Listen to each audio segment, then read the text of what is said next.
ആളുകളുടെ മാനസികാവസ്ഥ ഏതൊക്കെ രീതിയിലാണെന്നാണ് ഞാൻ ആലോചിക്കുന്നത്. ഇതിൽ എവിടെയെങ്കിലും തളർന്നിരുന്നോ ശ്വേത? ഇൻ ദ സെൻസ് എനിക്കിതൊന്നും വേണ്ട, ഞാൻ എല്ലാത്തിൽ നിന്ന് മാറിയേക്കാം, എനിക്കിനി ഇത്തരത്തിലുള്ള ഒരു ലൈം ലൈറ്റിലുള്ള ലൈഫ് വേണ്ട എന്ന് ഏതെങ്കിലും ഒരു പോയിന്റിൽ തോന്നിയിരുന്നോ? ഇല്ല, I never felt that because I have to stay strong for Sujith.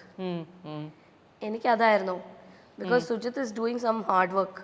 വെറുതെ അല്ലല്ലോ നമ്മൾ ഒരു വീഡിയോ ട്രാവൽ ചെയ്ത് ഒരു വീഡിയോ എടുക്കാൻ എന്തോ ഒരു കഷ്ടപ്പാടാന്ന് എനിക്കറിയാം. അതെ അതെ. ഈ സുജിത്തേട്ടൻ്റെ കൂടെ പലരും ട്രാവൽ ചെയ്തിട്ടുള്ള ആൾക്കാരൊക്കെ പിന്നീട് നമ്മളോട് സംസാരിക്കുമ്പോഴത്തേക്ക് അവരൊക്കെ പറഞ്ഞിട്ടുള്ള ഒരു ഫീഡ്ബാക്ക് ആണ്, സുജിത്ത് ഭയങ്കര ഹാർഡ് വർക്കിംഗ് ആണ്. എത്ര ബുദ്ധിമുട്ടുള്ള ദിവസമായിരുന്നു പറഞ്ഞാലും, എന്തൊക്കെ ഡിഫിക്കൽട്ടീസ് നമ്മൾ നേരിട്ടെന്ന് പറഞ്ഞാലും ഈ പറഞ്ഞ സമയത്തിന് വീഡിയോ അപ്പായിരിക്കും. അത് ഉറങ്ങിയില്ലെങ്കിൽ വേണ്ട, ഭക്ഷണം കഴിച്ചില്ലെങ്കിൽ വേണ്ട, എന്ത് സംഭവിച്ചില്ലെങ്കിലും വേണ്ട, എൻ്റെ വീഡിയോ അപ്പ് ചെയ്തിരിക്കും എന്നുള്ളത്.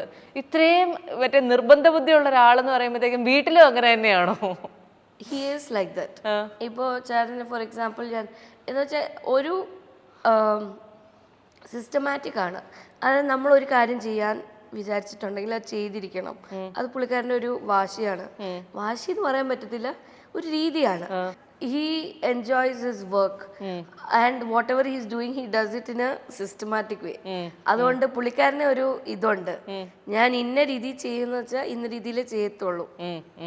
മനസ്സിലായി. സോ അപ്പോൾ ആ ഒരു ഫ്ലോയിൽ പോകുമ്പോൾ വർക്ക് അടിപൊളിയായിട്ട് പോവുകയും ചെയ്യും.